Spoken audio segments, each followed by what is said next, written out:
NIM 722314401. Jadi sini saya akan membawakan tema itu ekonomi dan bisnis.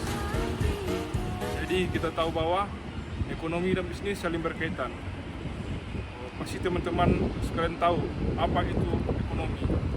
Kawan-kawan pasti ekonomi itu uang, uang dan uang. Jadi ekonomi sangat mendalam. Ada berkaitan dengan uang, investasi, saham maupun reksadana. Jadi di sini saya akan menjelaskan sedikit tentang ekonomi. Jadi ekonomi di sini selalu bergerak dan di setiap gerakan itu ada ruang bagi mereka mampu membaca arah. Ketika perilaku konsumen berdasarkan digital, misalnya peluang e-commerce tumbuh pesat, itu saya akan menjelaskan tentang investasi. Jadi investasi ini hanya berupa tentang uang, emas, tanah.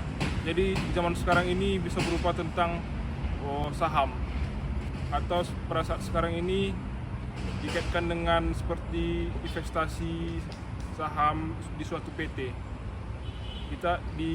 Saat sekarang ini banyak aplikasi yang menyediakan saham-saham seperti Ajaib, EBIT.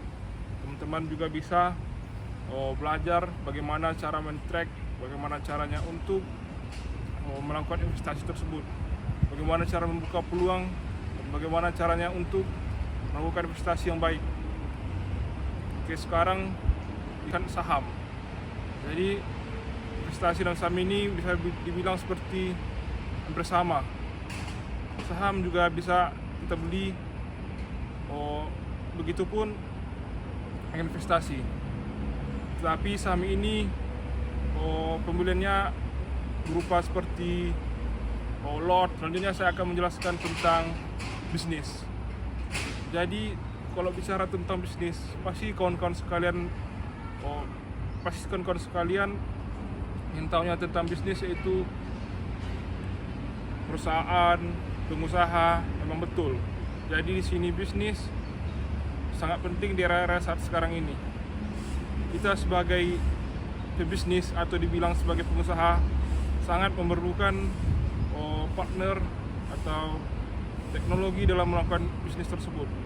Jadi dunia bisnis bukan hanya tentang seberapa cepat kita bergerak, tapi seberapa tepat kita melangkah.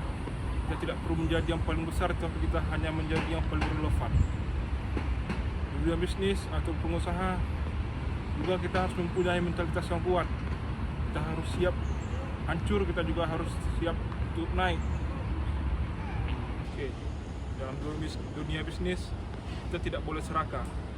Kita juga mengambil yang secukupnya, bukan berlebihan. Kita juga harus ikhlas dan sering berbagi agar usaha kita selalu lancar. Mentor saya pernah berkata, kalau kita diberikan dua pilihan, diberikan dua teh yang manis dan teh yang pahit, teman-teman pasti memilih teh yang manis. Jadi di sini saya akan menjelaskan, kalau kita diberikan yang manis atau yang enak terlebih dahulu, kalau kita merasakan yang pahit pasti akan terasa berbeda. Dan tetapi kalau kita merasakan teh yang pahit atau yang kurang enak terlebih dahulu, tiba-tiba kita merasakan yang nikmat atau manis, akan merasa sangat nikmat atau sangat menakjubkan. Dan terakhir, saya akan berpesan, saya juga pernah membaca buku, melihat di media sosial. Sebagai seorang pemimpin, kita harus mempunyai wibawa yang kuat. Seperti kalau dia berada di samping kita, kita harus hormati. Jika pun dia berada di belakang kita harus melindungi dia. Jika pun dia berada di depan kita dan mata kita, maka tumbangkanlah. Oke, sekian yang dapat saya sampaikan dengan ekonomi dan bisnis. Terlebih kurang, terima kasih. Salam sukses buat kita semua.